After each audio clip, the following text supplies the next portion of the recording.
తెలంగాణలో వరి నాట్లు పూర్తయ్యాయి. వివిధ దశల్లో పైర్లున్నాయి. ఆంధ్రప్రదేశ్లో మాత్రం ఇంకా నాట్లు వేస్తూనే ఉన్నారు రైతులు. అయితే వరి సాగు చేసే రైతులు ముందస్తుగా పచ్చిరొట్ట పైర్ల పెంపకం చేపట్టారు. ఆ పైర్లను ఏ సమయంలో పొలంలో కలియదున్నాలి, అనంతరం ఎప్పుడు వరి నాట్లు వేసుకోవాలో రైతులకు తెలియచేస్తున్నారు రాగోలు వ్యవసాయ పరిశోధనా స్థానం ప్రధాన శాస్త్రవేత్త పాలడుగు సత్యనారాయణ.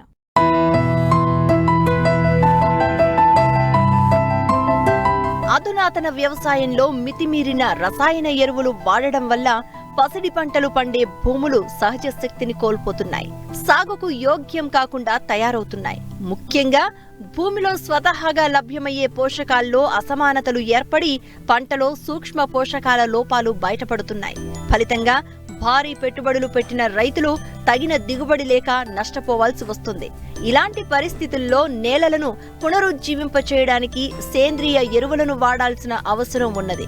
మరోవైపు పశువుల ఎరువు, వర్మీ కంపోస్ట్, కోళ్ల ఎరువు, గొర్రెల ఎరువు వంటి సేంద్రియ ఎరువుల లభ్యత సామాన్య రైతులకు భారంగా మారుతున్నది. ఈ నేపథ్యంలో జనుము, చీలుగా, పిల్లి పెసర వంటి పచ్చిరొట్ట సాగు మంచి ప్రత్యామ్నాయంగా కనిపిస్తున్నది. ఈ పంటలను పొలాలలో పెంచి నేలలోనే కలియదున్నడం వల్ల భూసారం పెరుగుతుంది. కలుపు నివారణతో పాటు అధిక దిగుబడులను పొందేందుకు ఆస్కారం ఉంది. అందుకే చాలా మంది రైతులు వరి సాగుకు ముందు పచ్చిరొట్ట పైర్లను సాగు చేస్తారు. అయితే వాటిని ఎప్పుడు పొలంలో కలియదున్నాలి, వాటి వల్ల ఎలాంటి ఉపయోగాలు ఉన్నాయో తెలియచేస్తున్నారు శ్రీకాకుళం జిల్లా రాగోలు వ్యవసాయ పరిశోధనా స్థానం ప్రధాన శాస్త్రవేత్త పాలడుగు సత్యనారాయణ. మనకు తెలుసు వరి అన్నది ప్రధానమైనటువంటి ఆహార పంటగా మన రాష్ట్రంలో సాగు చేస్తున్నప్పుడు ముఖ్యంగా ఉత్తర కోస్తా జిల్లాలతో పాటు అటు కృష్ణా, గుంటూరు, గోదావరి డెల్టా ఇతర ప్రాంతాల్లో కూడా దాదాపు సార్వా సీజన్లో 14 నుంచి 15 లక్షల హెక్టేర్లు వరి సాగు చేస్తున్నాం. అలాగే దావలో చూసినట్టయితే 6 నుంచి 8 లక్షల హెక్టేర్ల మధ్య వరి సాగు చేస్తున్నాం. చాలా కాలం నుంచి వరి సాగు చేస్తున్నప్పుడు దాదాపు 70, 80, 100 సంవత్సరాల నుంచి కూడా వరి సాగు చేస్తున్నటువంటి భూమి మన ముఖ్యంగా గోదావరి డెల్టా కానీ ఇతర ప్రాంతాలు ఉన్నాయి. ఈ సాంప్రదాయకంగా వరి వేస్తున్నప్పుడు మనకి ఈ భూసారం అన్నది గణనీయంగా తగ్గిపోయి మనకు అనేక సమస్యలు కూడా ఇటీవల కాలం మనం చూస్తున్నాం. అందులో ప్రధాన సమస్య ఏంటంటే సేంద్రీయ కార్బన్ తగ్గిపోవటం, అలాగే సూక్ష్మ ధాతు లోపాలు కూడా తదుపరి వేసేటువంటి వరి పంటలో మాకు స్పష్టంగా రావటం అనేది మనం చూస్తున్నాం. కాబట్టి ఈ నేపథ్యంలో భూసార పరిరక్షణ, ముఖ్యంగా మధ్యస్థ నేలలు, ఈ తేలికపాటి నేలల్లో కూడా భూసార పరిరక్షణ అనేది ప్రధానమైన అంశంగా ఈరోజు మనం చూస్తున్నప్పుడు ఈ భూసార పరిరక్షణలో ముఖ్యంగా ఈ పచ్చి రొట్టెలు అనేది ప్రధాన భూమికి పోషిస్తున్నాయి.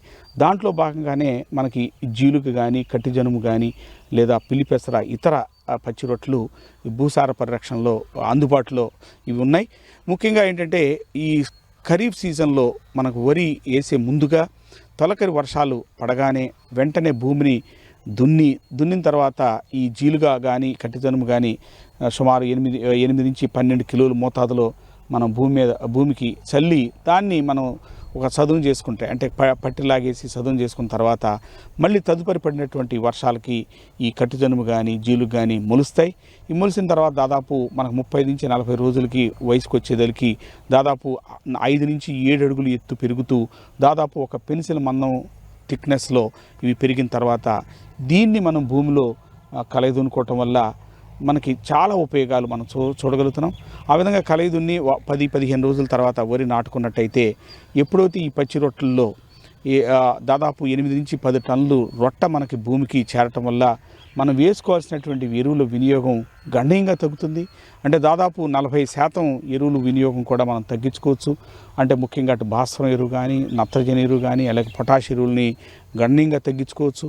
దీంతో పాటుగా ఎప్పుడైతే ఈ పచ్చి రొట్టెలు అనేది భూమి యొక్క కింద పొరలోంచి ఏరు వెళ్ళి అక్కడ ఉన్నటువంటి సూక్ష్మ ధాతువుల్ని కూడా సంగ్రహించి, అంటే ఖనిజాలను సంగ్రహించి మన కలదిన్నప్పుడు భూమి పై పొరలో నిక్షిప్తం చేస్తున్నాయో ఆ విధంగా చేయటం వల్ల ఈ కింద పొరలో ఉన్నటువంటి ఈ పోషకాలు కూడా పై పొరకు తీసుకురావడానికి ఈ పచ్చి రొట్టెలు ఒక వాహనంగా పనిచేస్తాయి. కాబట్టి ఆ విధంగా సూక్ష్మధాతు లోపాలు, పోషకాలని గణనీయంగా తగ్గించుకోవటం వల్ల వరి రైతుకి సాగు ఖర్చు గణనీయంగా తగ్గుతుంది. దీంతో పాటుగా కలుపు యాజమాన్యంలో కూడా ఈ పచ్చి రొట్టెలు మంచి భూమికి పోషిస్తున్నాయని చెప్పొచ్చు. మనం విత్తనం వేయగానే జీలుగుతో పాటు కలుపు మొక్క గింజలు కూడా మొలుస్తాయి. వీటన్నిటిని కూడా కలయితుండటం వల్ల కలుపు కూడా గణనీయంగా తగ్గి మనకి సాగు ఖర్చు కూడా గణనీయంగా తగ్గుతుంది. అంటే రసాయనిక ఎరువులు, కలుపు మందులు వాడకం తగ్గుతుంది. అలాగే లేబర్ కూడా ఖర్చు కూడా గణనీయంగా తగ్గుతుందని చెప్పొచ్చు. వీటితో పాటుగా సేంద్రియ కార్బను గణనీయంగా పెరగటం వల్ల ఆ పంట మీద తదుపరి వేసే వరి పంట మీద ఉపయోగంతో పాటుగా తదుపరి పంట మీద కూడా అంటే అపరాలు సాగు చేసే ప్రాంతంలో అపరాల మీద కూడా ఈ పచ్చి రొట్టెలకు ప్రభావం ఉండటం వల్ల అధికంగా సేంద్రియ కార్బను ఇతర పోషకాల లభ్యత వల్ల దిగుబడులు కూడా పచ్చి రొట్టెలు వీటి వల్ల వరితో పాటు అపరాలు దిగుబడులు కూడా పెరుగుతున్న పరిస్థితులు మనం చూస్తూ ఉన్నాం. క్రమశిక్షణతో వ్యవసాయం చేస్తూ భూసార పరీక్షణ ముఖ్యంగా పచ్చి రొట్టెల ద్వారా వ్యవసాయం చేసినట్టయితే మన భూమి సారవంతం అవుతుంది. అలాగే సాగు ఖర్చు గణనీయంగా తగ్గుతుంది.